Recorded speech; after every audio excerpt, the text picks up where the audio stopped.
नमस्कार प्रिय साथियों आज मैं आपसे बात करना चाहता हूं क्रिप्टो करेंसी पर।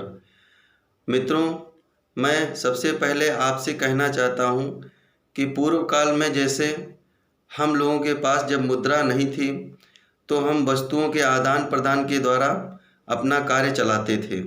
जैसे मेरे पास गेहूं है और आपके पास दाल है और मुझे दाल की ज़रूरत है, आपको गेहूं की ज़रूरत है, तो उसका तुलनात्मक मूल्यांकन करके हम लोग खाद्य पदार्थ की अदला बदली कर लेते थे या अन्य वस्तुओं की अदला बदली कर लेते थे। लेकिन इसमें समय और ऊर्जा की बड़ी खपत होती थी, तो इसको ध्यान में रखते हुए मनुष्य के मस्तिष्क में एक नया विचार आया कि जो मूल्यवान धातुएं हैं उनके विनिमय के द्वारा हम अपना कार्य चलाएं। तो इसमें सबसे पहले माध्यम बना सोना। हम लोगों ने सोने का प्रयोग करके वस्तुओं का विनिमय प्रारंभ कर दिया।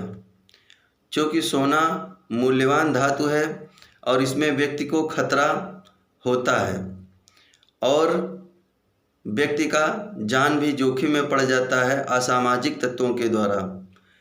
तो इसके बाद मनुष्य ने और विचार किया और उसने मुद्रा का निर्माण किया और यह मुद्रा का मूल्य निर्धारित होता था, यानी कि वैल्यू।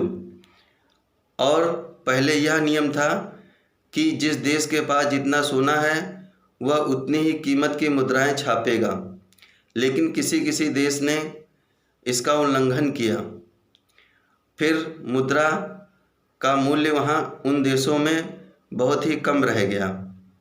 अब इसके बाद एक नया टर्म मनुष्य के द्वारा खोजा गया है, क्रिप्टो करेंसी।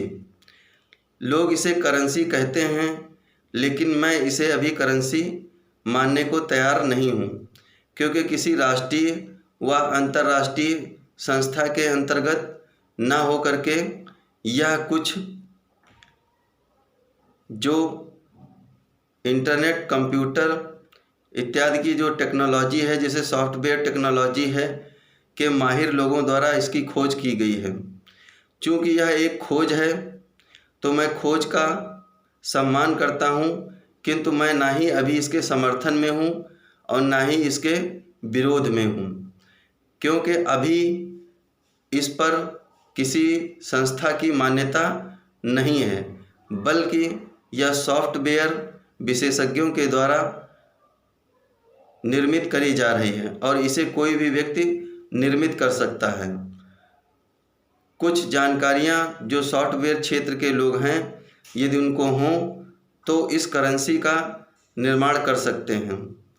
यह चूँकि हार्ड फॉर्म में नहीं होती है, इसलिए इस पे आजकल बहुत लोग निवेश कर रहे हैं। मैं एक तरीके से कहना चाहता हूँ, यह आपके धन की ठगी है। इसमें क्या होता है, जो माइनिंग करने वाली संस्थाएं हैं वह तो इसका लाभ उठा ले जाते हैं और अन्य लोग इसका लाभ उठा नहीं पाते हैं। मित्रों, देखिए इसकी क्या वैल्यू है। जब हम अपने धन को कहीं पर निवेश करते हैं, बीमा क्षेत्र में, आरडी के रूप में, एफडी के रूप में या अन्य रूप में, तो क्या होता है, तो हमारा धन एक संस्था के पास जाता है और वह संस्था एक योजना के अंतर्गत हमारे पैसे को निर्धारित समय पर वापस देती है। इसी प्रकार से हम स्टॉक मार्केट में अपना निवेश करते हैं तो हमारा निवेश एक रेगुलेटरी अथॉरिटी के माध्यम से वह किसी कंपनी में हमारी साझेदारी होती है। तो यहाँ पर सब कुछ एकदम स्पष्ट व पारदर्शी है, लेकिन क्रिप्टो करेंसी में कहीं पर कोई पारदर्शिता नहीं है। इस करेंसी का मालिक कौन है, इस करेंसी का निर्माता कुछ सॉफ्टवेयर विशेषज्ञ लोग हैं, उनके पास कुछ एसेट्स हैं, जो उनकी क्या वैल्यू है, इस तरीके से हम इस पे विचार करें तो यह एक आधारहीन इस समय विचारधारा मालूम दे रही है।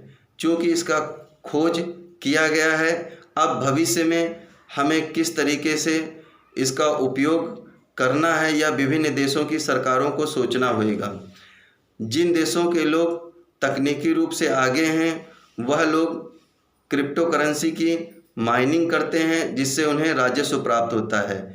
इसलिए देश इसके बैन होने से कतराते हैं। और मित्रों, मैं आपको ये कह रहा हूँ कि ज़्यादातर युवा इस और ज़्यादा आकर्षित हो रहे हैं। तो युवाओं से मेरा निवेदन है कि कृपया आप अपने पैसे को सुरक्षित रखें, किसी ऐसी जगह न लगाएं कि जहां पर आपके पैसे का नुकसान हो।